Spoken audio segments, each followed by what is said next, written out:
రాజధాని అమరావతిపై మాజీ CM YCP అధినేత జగన్మోహన్ రెడ్డి మరోసారి కీలక వ్యాఖ్యలు చేశారు. తాను ప్రతిపాదించిన మావిగన్పై మరోసారి స్పందించారు. అమరావతినే రాజధానిగా కొనసాగిస్తే భారీగా ఖర్చు అవుతుందని, అదే మావిగన్కు చాలా తక్కువ అవుతుందని తెలిపారు. ప్లాన్ ఏలో భాగంగా తన హయాంలో 3 రాజధానులను ప్రతిపాదించామని, ఇప్పుడు ప్లాన్ బి మావిగన్ను ప్రతిపాదిస్తున్నామన్నారు. మచిలీపట్నం పోర్టును తామే ప్రారంభించామని, అందువల్లే మావిగన్ను ప్రతిపాదిస్తున్నట్లు జగన్ చెప్పారు. రాష్ట్ర సమస్యలపై ప్రశ్నించేందుకు తాను త్వరలో పాదయాత్ర చేపట్టబోతున్నట్లు వైఎస్ జగన్ ప్రకటించారు. కాంగ్రెస్ పార్టీ శ్రేణులు ప్రజల తరపున పోరాటం చేయడానికి వైఎస్ఆర్సీపీ జెండాను చేతపట్టుకుని ప్రజలకు అండగా తోడుగా మేము ఉన్నాము అని చెప్పి ఈరోజు వైఎస్ఆర్సీపీ పార్టీ రాష్ట్ర వ్యాప్తంగా ప్రజలకు తోడుగా ఉందని చెప్పి గర్వంగా కూడా ఈరోజు ఇలాంటి పరిస్థితుల మధ్య చూస్తా కన్ను మూసుకొని కన్ను తెరిచేసరికి ఇక సగం టర్మ్ అయిపోయింది. 5 ఏళ్ల కాలంలో సగం టర్మ్ అయిపోయింది. ఇక మిగిలినది మరో సగం టర్మే. ఈ సగం టర్మ్లో కూడా ఇంకొక సంవత్సరం దాటితే రేపు సంవత్సరం చివరిలోకి వచ్చేసరికి నా పాదయాత్ర కూడా స్టార్ట్ అవుతుంది. దాని తర్వాత 1.5 సంవత్సరం నేను కూడా రోడ్డు మీదనే ప్రజలతోనే ప్రతి నియోజకవర్గము తిరుగుతూ వస్తా. ఆ పాదయాత్ర స్టార్ట్ అయిన తర్వాత చంద్రబాబు నాయుడు గారికి వైఎస్ఆర్ కాంగ్రెస్ పార్టీ శ్రేణులు ప్రతిరోజు చంద్రబాబు నాయుడు గారికి సినిమా చూపిస్తాం.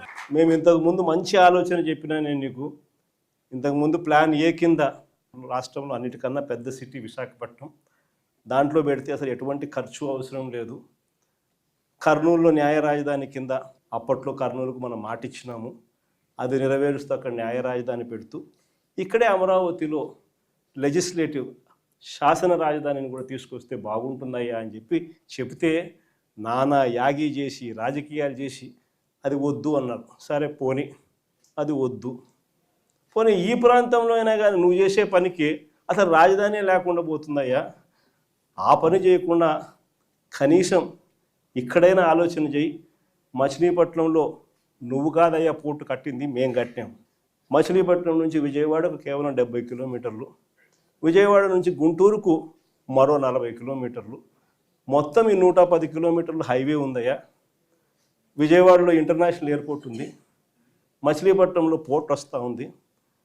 ఈ హైవేకి అటు ఇటుగా ఎక్కడ నువ్వు ఆ బిల్డింగులు ఇక్కడ కడితే దీన్నే మచిలీపట్నంలో నుంచి విజయవాడలో నుంచి విఐ, గుంటూరులో నుంచి గన్ను, మావిగన్ అని చెప్పి ఈ 110 కిలోమీటర్లు ఈ ఎకనామిక్ కారిడార్ కింద, క్యాపిటల్ కారిడార్ కింద డిక్లేర్ చేసి ఆ కట్టే బిల్డింగ్లు ఆడ కట్టుకోకుండా ఇక్కడ కట్టయ్యా. 2 లక్షల కోట్లలో నువ్వు పెట్టే అమౌంట్లో 10% ఇక్కడ పెడితే చాలయ్యా. ఆ రోడ్ల కనెక్టివిటీని కొంచెం ఇంప్రూవ్ చేస్తే చాలు, బ్రహ్మాండమైన రాజధాని ఇక్కడే తయారవుతుంది. డే 1 నుంచే రాజధాని వస్తుంది, ఒక గ్రోత్ ఇంజిన్ తయారవుతుంది. కనీసం 20 ఏళ్ళ తర్వాత అయినా మన పిల్లలు ఉద్యోగాల కోసం ఎక్కడికెక్కడికో పోవాల్సిన అవసరం లేకుండా మా మావిగన్లోనే ఉద్యోగాలు దొరుకుతాయ్యా అని చిలకకి చెప్పినట్టు చెప్పినా